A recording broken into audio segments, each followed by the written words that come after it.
Chapter 4. Mateo watched Vittoria from the corner of his eye as she slipped down a street toward the Mayfair coven. The space between her shoulder blades was tense again. After they first met months before, she'd acted the same way. Her shoulders would tighten every morning when she left her house. She'd gaze around as if searching for him. She studied lingering witches more than usual, regarded faces. Over time, she seemed to forget he would be there. That's when she relaxed. Today, her shoulders were tight as a harpstring, and her hair seemed to shiver at an occasional breeze off the ocean. As a worker, she was sturdy beneath her thin clothes, but too slender. No holes in her garments, which meant she carefully maintained what she had. In a word, she was as lovely as ever. They walked into Necci in an easy silence, headed toward her favorite haunt at the Elixir of the giver La Principessa. She bent near witches that waited for her, offering food, greetings, even invocations from various givers. A crowd of 10 followed her around daily now. They searched for her in lavanda windows and sang praises to La Salvatorra with blessings on her head. Vittoria always deferred their praise, too busy asking them about their own lives. Whether due to her nerves or circumstances, the food bucket emptied quickly. As soon as the food ran out, the bucket disappeared.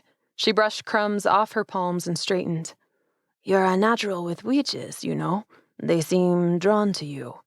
Her lips twitched with what should have been a smile. "Thank you." Her penchant to blush drew his gaze, but he forced his focus to stay on the neighborhood. Tension laced the air tonight, and trouble loomed ahead. Her hazel eyes, like endless velvet, finally registered a fracas he'd been watching for minutes now. Witches amassed at the end of a road, near an Eliza for the giver La Turere in the Necci coven. Shouts arose from the growing crowd. Romeo had issued the official announcement regarding the Law of Rights less than an hour ago. A discarded newsbook shuffled in a light breeze as they walked by. "Law of Rights accepted," it read. "A riot?" She edged a little closer to him. Pleased by her instinctive mood toward him, he closed the gap until their arms brushed. "Potentially." Chants rang through the street, just perceptible to the ear. "Mateo, Mateo." Such sentiments sent a mixture of relief and fear through him. Leadership was always a battle between terror and confidence. To hear them chant his name bolstered his courage. He wanted to help them, and they wanted his help. It gave him confidence with every word. It also terrified him. Was he leader enough? Could he be the witch they wanted him to be? Vittoria drew his thoughts away, her forehead wrinkled. "Mateo? Why do they chant his name?" "The heir to the throne." She waved that off. "Yes, of course, but why are they chanting his name?" Mateo filed that away for later. She knew of him. That certainly helped a little and gave him an unusual sense of relief. Why he wanted her to know about him, he couldn't say. Not all workers knew of him, even though he ventured into Necci as himself often. He'd lived among workers for years, on and off in different buildings, had spoken with high witches in all the covens, attempted to meet rebel leaders, even though they didn't allow that anymore. "Mateo has just accepted the Law of Rights challenge from his brother. Romeo issued it this morning. I believe those witches are celebrating because they support him and want him to be High Priest." She blanched. "Oh." Curiosity drove him to ask, "You have heard of the Law of Rights?" "Pear speaks of it now and then." She swallowed, scuttling past the alley that led to the growing crowd. A witch called out to her. She smiled, waved, and continued on. But the uncertainty hadn't left her gaze yet. "Are you frightened by it?" he asked, focusing on the wrinkles between her eyebrows. "No," she said quickly. "It is nothing to me, except that I would want Mateo to win, of course." He nearly sighed. La Salvatorra might be a disappointment to her, but Mateo hadn't been yet. Merging the two would be interesting. "Perhaps he'll also disappoint you?" he said with a sly smile. "Are you jealous?" she quipped with a saucy grin. He smiled. "Who wouldn't be?" Vittoria chuckled. The farther they moved from Necci coven, the quieter the alleys and streets became.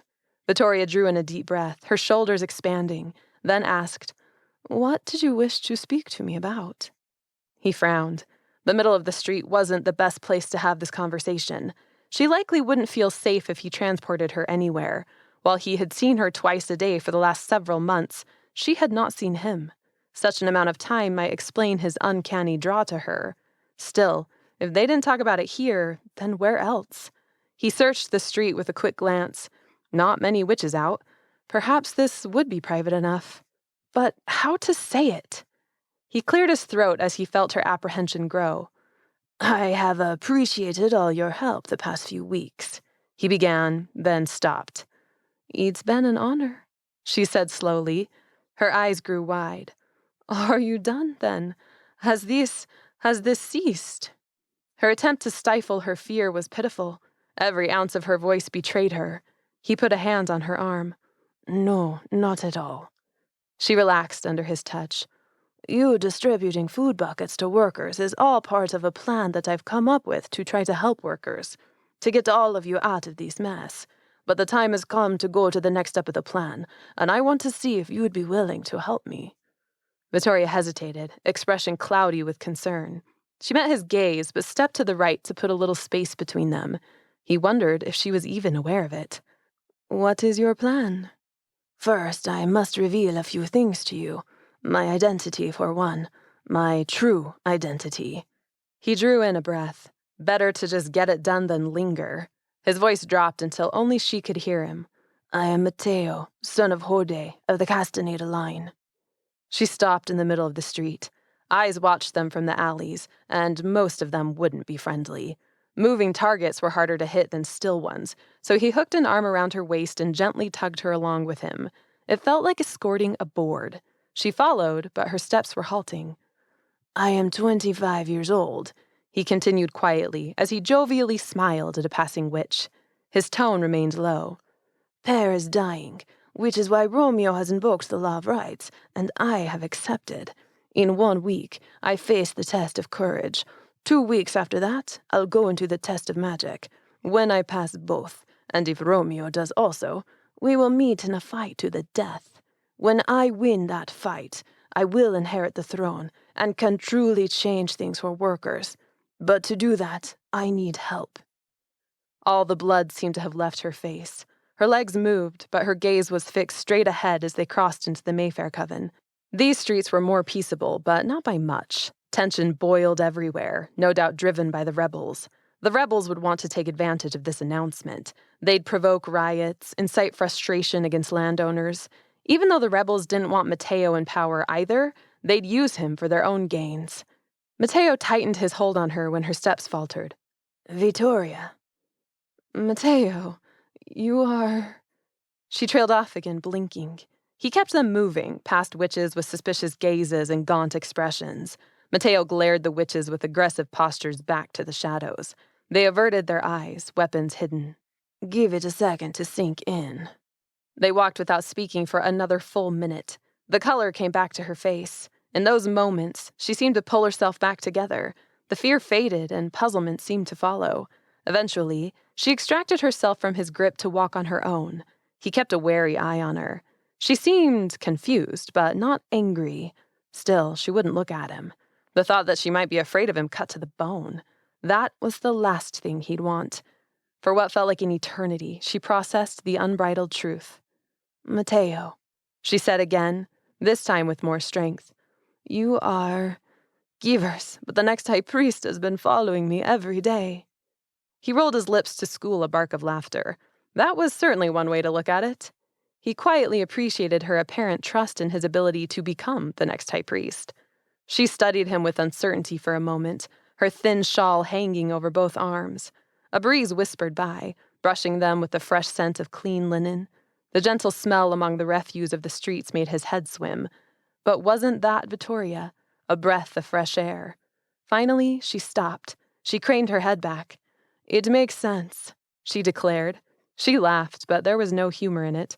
She shook her head, pulled her shawl over her shoulders, and wrapped it tightly around her. She kept going. Mateo followed. La Salvatorra is obviously wealthy for one, she said, her tone moderated. Wealthy enough to share food without suspicion. Any other landowner who had buckets of food go missing every day would be under scrutiny. The son of the High Priest would have a guaranteed food bucket all his life, and probably without question. Romeo, perhaps, he muttered wryly. I am a different matter. Your brother is favored? A mirthless grin twisted his features. Very much so. Vittoria continued on, unloading her thoughts now. Regardless, you conjure what appears to be a very strong magic, which indicates extensive education. There's something different about your voice. The accent isn't quite right. You haven't lived just a landowner's life. I worked the farms until I was 15. You have hints of a country accent, but nothing definite. Perceptive, he said, gratified by it. She snorted. Aren't you afraid you'll be found out? I've never spoken with any beneficiary of La Salvatorra as extensively as you, so no. He cast a sidelong glance at her. Are you disappointed? To his relief, she smiled. No. A hard-won opinion. She faltered, that heavy concern creasing her brow.